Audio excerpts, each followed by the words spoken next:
to the channel, DRSN here. In today's video, we will talk about Dražen Petrović, the Mozart of basketball, one of the first pioneers for Europeans to enter the league. I'll talk about his vitals. So we'll talk about physical profile, meaning his background, his biography, his international legacy. Then we'll go on to his play style. We'll talk about his relentless shooting, fearless court swagger, and offensive mechanics. Then we'll talk about the Portland Trail Blazers era, where he was playing limited minutes on a title contending team. Then we'll go into his New Jersey Nets breakout, where he broke out and he got minutes and he got to showcase his talents. In conclusion, I'll give my player comparison, who's similar to him in the modern era, and then I'll cite my sources and reference. For vitals, he's 6'5", 195, so he is a shooting guard. And in terms of his accolades in the NBA, he made an all-team, third team in '93, two-time EuroLeague champion. So this is international, it's not the NBA.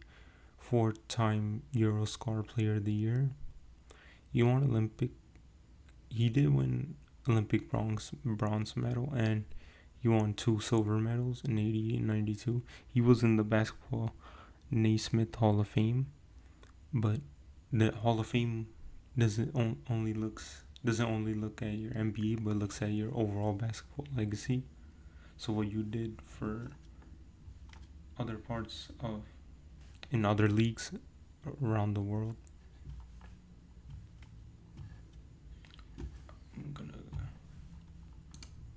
Let's talk about his play style. So he once stated that if I can score 40 points in each game, then I'm not challenged. The NBA was a challenge I couldn't miss out on. So he was a 3-level scorer. He could shoot from mid-range, 3-point. He would cut to the basket when he moved off the ball, and he would make layups in. And he had a quick release, so he was a good catch and shoot, and he could shoot inside windows. So that's what made him more of a relentless player.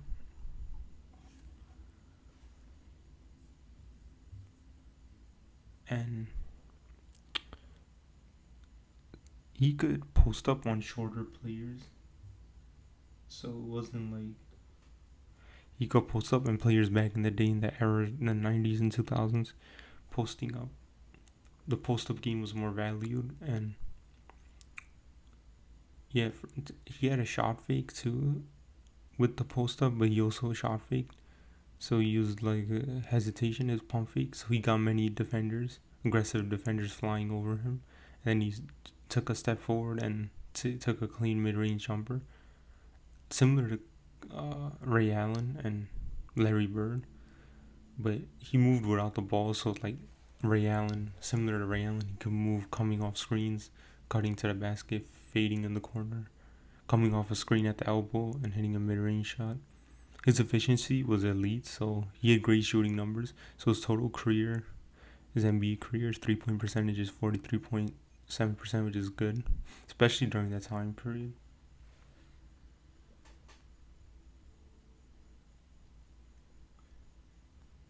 And back in the day, they didn't take that high volume 3-pointers like how they do now, but still, that's still impressive. He shot 43%.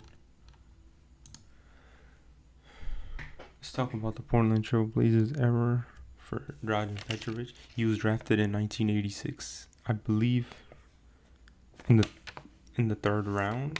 Yes, and he didn't play until 1989-90 season. Was his first regular season. He was on a Portland team with Clyde Drexler, Terry Porter, Buck Williams, who made a defensive team, Jerome Kersey. And so this Bucks team was already a title contender, and they made the NBA Finals that year. They beat the Mavericks. So Petrović was getting limited minutes off the bench. They beat the Mavericks. The Mavericks had Rolando Blackman, Derek Harper in the first round, 3-0. Then they went with a 7-game series with Terry Cummings and rookie David Robinson. They won 4-3. Then they beat the Suns in 6 games, who were led by Tom Chambers, Kevin Johnson, Dan Marley. But in the NBA Finals, they ran into Isaiah Thomas' bad boy Pistons and they lost. So we can't hold Dražen Petrović. Again, can't hold him accountable for the loss because he played limited minutes. So he averaged 12 minutes per game. These are regular season stats, obviously. So he averaged 7 points. His efficiency was still good, 48%. And 45 from 3 and 80%. So his efficiency was great. And even though in the title run that I mentioned, it wasn't his fault, but he had 6 games where he had 10 plus points. So he was producing off the bench. He was producing a little bit. And it wasn't really his team. So in the 90-91 season, he got traded to the New Jersey Nets before the trade deadline. But these are his numbers before the trade and his Portland Trailblazers numbers. He played less minutes. Rick Adelman, the coach of the Portland Trailblazers, I think he wasn't a fan of his, and he paid him less minutes. And Petrović, because his field goal went down, his shooting splits got worse because he wanted to leave. I believe he threatened to go back to Europe too.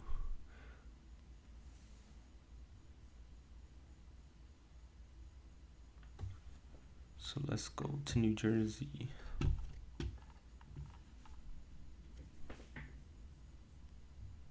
So this is when he broke out. Finally, he got, after the trade deadline, he played the remaining 43 games of the regular season.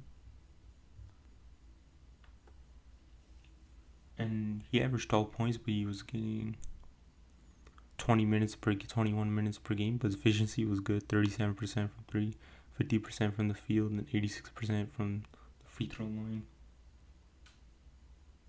And shooting splits were good. But then he took another step in the following season, the 91-92 season, where he got more minutes. He got 35 plus minutes. And he averaged 20 points on 50% shooting on 44% from 3. So this is his first season as full-time with the New Jersey Nets on 80% from the free throw line. And I'll talk about the playoffs for these 2 seasons because they're similar.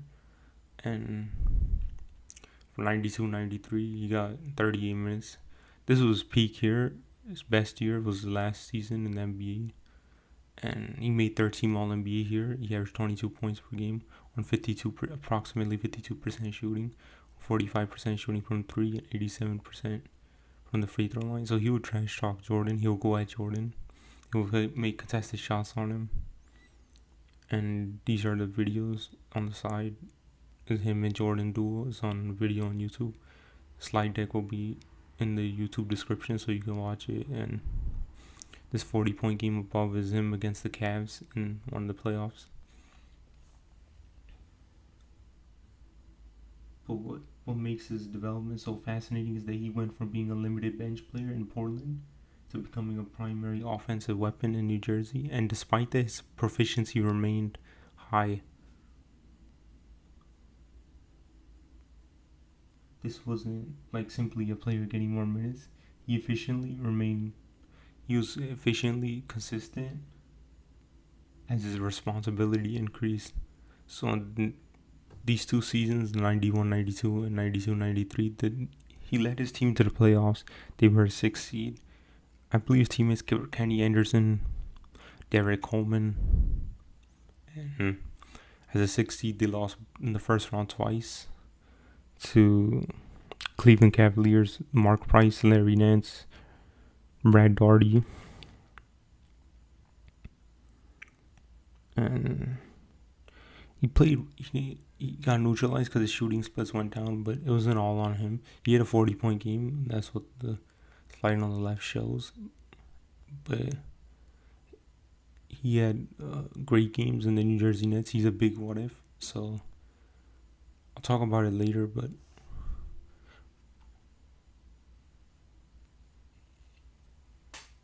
his legacy is not more about stats, but his legacy is about him opening the way for other European players like you see today. He was like the pioneer. So the NBA, for conclusion, is comparison. I give him Klay Thompson.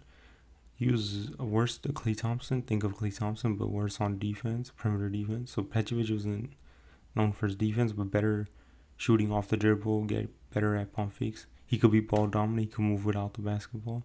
He doesn't rely on his catch and shooting primarily. So I think of a better offensive version of Klay Thompson and a slightly worse defensive. But I want to add some fun facts. So in the Yugoslavic League, he scored 112 points on 40 of 60 on 67% shooting.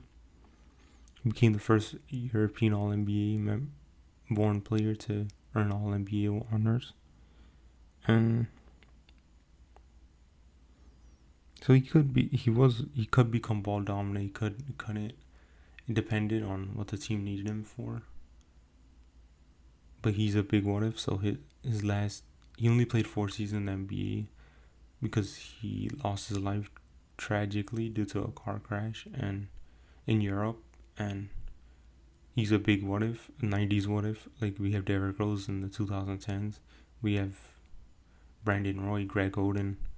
A lot of players, injuries or tragedies ruin their careers or lives, and they become big what ifs. So here are my primary sources: statistics, historical archives referenced throughout the presentation. He did make the Hall of Fame. I believe he did deserve it because we're talking about what you did in Europe. So he has, if I didn't mention this, he has 3 Olympic gold medals. He has 2 silvers and 1 bronze. So he does deserve to be in the Hall of Fame. If we're looking at his European resume too, and I'll make my closing remarks for him. I believe Klay Thompson, that was a good player comparison, but Klay Thompson was also a two-way, but he wasn't bad at horrible at defense, but he wasn't also great.